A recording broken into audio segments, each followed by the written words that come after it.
아덴만은 한때 세계 무역의 생명선이었으나 지금은 해상 분쟁의 화약고로 변하였습니다. 2023년 10월 이후 이 지역은 신뢰할 수 있는 선박 운송 경로에서 세계에서 가장 위험한 전쟁 해역 중 하나로 바뀌었습니다. USS 스톡데일과 USS 오케인 같은 미 해군의 구축함들에게 이 항로는 더 이상 일상적인 순찰 구간이 아니며 끊임없는 위험을 감수해야 하는 구간이 되었습니다. 2024년 12월 9일 밤 USS 스톡데일과 오케인은 최우선 작전을 수행하고 있었습니다. 모든 주추진 시스템이 가동된 상태에서 두 함정은 아덴만을 시속 30노트가 넘는 속도로 돌파하며 집결 지점을 향해 전속 항해하였습니다.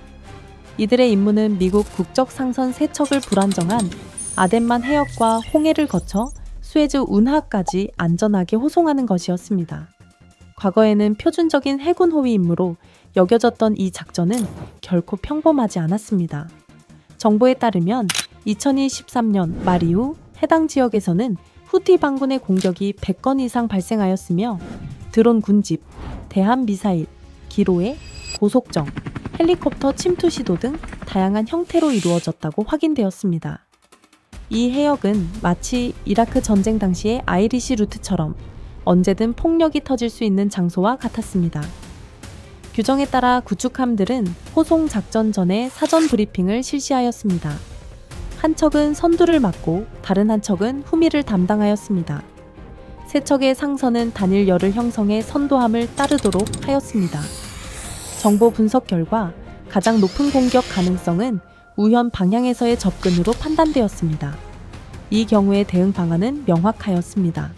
상선은 좌현으로 선회하고 구축함 두 척은 우현으로 기동하여 최대한의 레이더 및 무장 범위를 확보하도록 계획되어 있었습니다. 이러한 방어 기동이 명확히 설정된 가운데 호송되는 상선 속도에 맞추어 시속 20노트 정도로 서진하며 고위험 구간 체류 시간을 최소화하였습니다. 수시간 동안은 고요함이 유지되었습니다. 스톡데일과 오케인에 탑승한 수병들은 긴장을 조금씩 풀기 시작하였습니다. 일부는 평상시 대화를 재개하였고 일부는 식사로 돌아갔습니다. 그러나 그들의 휴식은 오래가지 못하였습니다. 자정 직전 정적이 깨졌습니다. 구축함 중 하나의 스파이레이더 배열에서 희미한 반사 신호가 나타났습니다. 처음에는 잡음이나 기상 간섭으로 간주되었으나 표적의 방향과 속도가 일정함에 따라 경계가 강화되었습니다. 전투정보센터 요원들은 즉시 해당 표적을 추적하며 분석을 시작하였습니다. 곧 선박의 전자전 부서는 해당 전자파 신호가 이란제 샤헤드 드론의 것으로 판단되는 방출 주파수와 일치함을 포착하였습니다. 일치율이 너무 높아 무시할 수 없었습니다.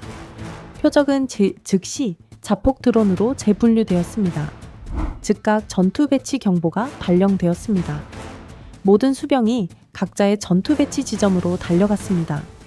무선 침묵을 깨고 구축함들은 상선들에게 훈련된 회피 기동을 즉시 실시하라고 명령하였습니다. 호송대는 교범에 따라 정확히 흩어졌으며 상선은 좌현으로 선회하고 구축함은 우현으로 돌며 위협과 표적 사이에 스스로를 배치하였습니다.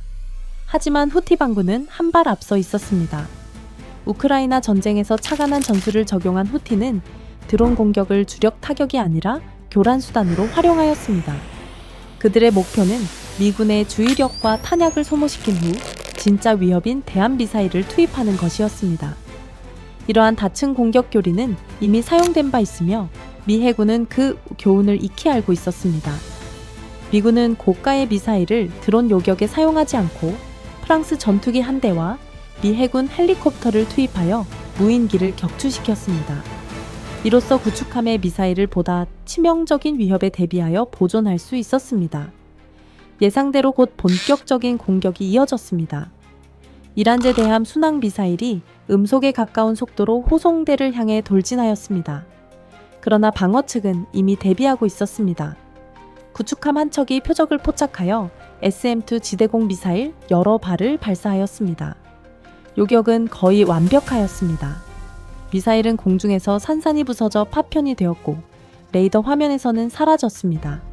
동시에 아군 항공기도 단방향 드론 3기의 파괴를 확인하였습니다.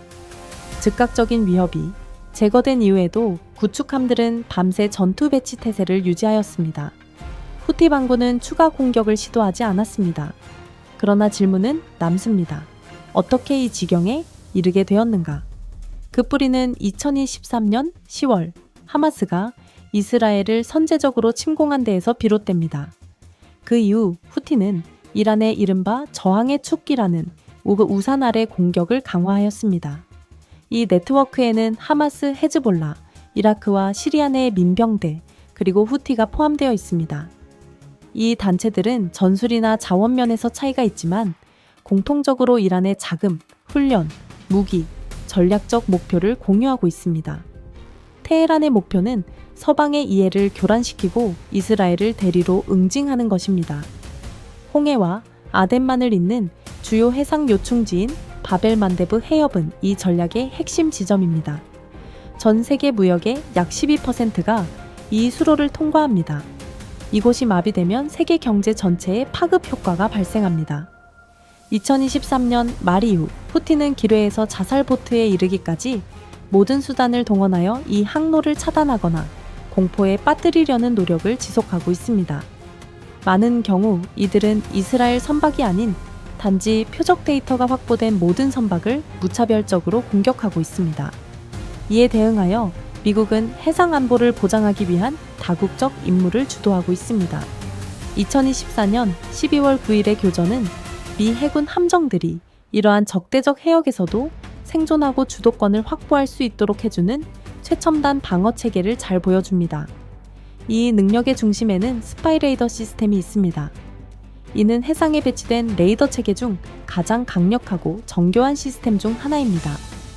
기존의 회전식 레이더와 달리 스파이레이더는 다중 위상 배열 기술을 사용하여 모든 방향으로 지속적으로 전파를 방사합니다.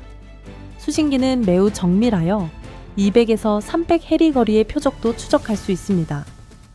구형 모델은 최대 100개의 표적을 동시에 추적할 수 있고 최신형은 500개를 넘는 표적을 동시 추적할 수 있습니다. 스파이는 기술적 감시병으로서 늘 경계 상태를 유지합니다. 그러나 스파이는 복합 생태계의 한 층에 불과합니다. 스파이 레이더로부터 수신된 데이터는 이지스 전투 체계의 지휘 및 판단 모듈로 전달됩니다. 이 컴퓨터 시스템은 조건 기반 논리를 활용하여 위협을 신속하게 분류합니다. 예를 들어 해당 접촉체가 일정 속도 이상으로 움직이고 있는가, 지정된 항공 통로 내부 또는 외부에 있는가, 비행 패턴이 군용 장비의 그것과 일치하는가 등을 실시간으로 계산합니다. 이러한 분석 결과는 전투정보센터 CIC 운영자에게 즉시 표시됩니다. 그러나 의사결정은 독립적으로 내려지지 않습니다. 전술행동장교 TA우모는 합동전술 단말기와 SLQ-3이 전자전 장비와 같은 외부 센서들의 정보를 함께 반영합니다. 합동전술 단말기는 미 국방부 위성 시스템으로부터 수집된 데이터를 통합하며 미사일 발사에 대한 실시간 적외선 탐지 기능을 포함하고 있습니다. 비록 스파이 레이더만큼 정밀하지는 않지만 레이더 가시 범위를 넘어선 위협에 대한 조기 경보 수단으로서 매우 유용합니다. 동시에 SLQ-32 시스템은 전자파 주파수를 모니터링하며 방대한 기밀 송신기, 신호 라이브러리를 기반으로 민간 여객기와 후티 미사일을 수초 내에 구분할 수 있습니다. 위협이 식별되면 전술 행동 장교는 다양한 대응 수단을 선택할 수 있습니다. 저속 드론이나 구형 미사일에는 SM-2 미사일 한 발로 충분할 수 있습니다. 그러나 해수면을 따라 비행하거나 고강 낙하 형태의 고속 위협에 대해서는 개량형 SM-2 또는 SM-6가 사용됩니다. 탄도미사일 방어에는 SM-3가 활용되지만 근거리 호송 임무에서는 상대적으로 사용 빈도가 낮습니다. 방어는 함정 내부에만 국한되지 않습니다. 항공 전력과의 통합은 방어 효율을 배가시킵니다. 항공기 및 헬리콥터는 조기 탐지, 위협 차단, 그리고 가장 중요한 함정 무장의 절약을 가능하게 합니다. 수직 발사 시스템은 해상에서 재장전이 불가능하므로 함상 미사일을 절약하는 것이 핵심입니다. 공중 플랫폼은 사이드와인더, AMRAM 또는 기관포를 활용하여 드론 위협을 제거하며 함정의 미사일을 소모하지 않고도 방어를 유지할 수 있습니다. 12월 9일 작전 당시 프랑스 및 미국 항공기는 해안 가까이에서 초계 비행을 하며 조기 탐지 장벽 역할을 수행했을 가능성이 높습니다. 이는 드론이 호송대를 위협하기 전에 사전에 요격하기 위함입니다. 이러한 다층적 방어, 레이더, 전자전, 미사일, 유인 항공기가 바로 미 해군이 분쟁 해역에서 사실상 손댈 수 없는 존재가 되는 이유입니다. 그러나 방어만으로는 후티 반군을 억제할 수 없습니다. 역사적으로 보복 조치가 결정적인 역할을 해왔습니다. 그중 대표적인 사례는 2024년 10월 17일 미 공군의 B-2 폭격기들이 예멘에 위치한 지하 무기 저장소 5곳을 무저항 상태로 정밀 폭격한 사건입니다. 그 결과는 후티의 순항 미사일, 드론, 전자장비를 포함한 주요 무기 자산의 재앙적 손실을 초래하였습니다. 현재로서는 12월 9일 사건에 대한 보복 작전이 시행되지 않았지만 고위급 분석이 진행 중이라는 소식이 전해지고 있습니다. 사태를 복잡하게 만드는 요소는 러시아가 후티 반군의 표적 데이터를 제공하고 있다는 신뢰할 만한 첩보가 존재한다는 점입니다. 만약 미국의 보복이 외국 인력을 제거하거나 반군의 능력을 대폭 약화시키는 수준까지 이르게 될 경우 이 지역 분쟁은 더 광범위하게 확대될 수 있습니다.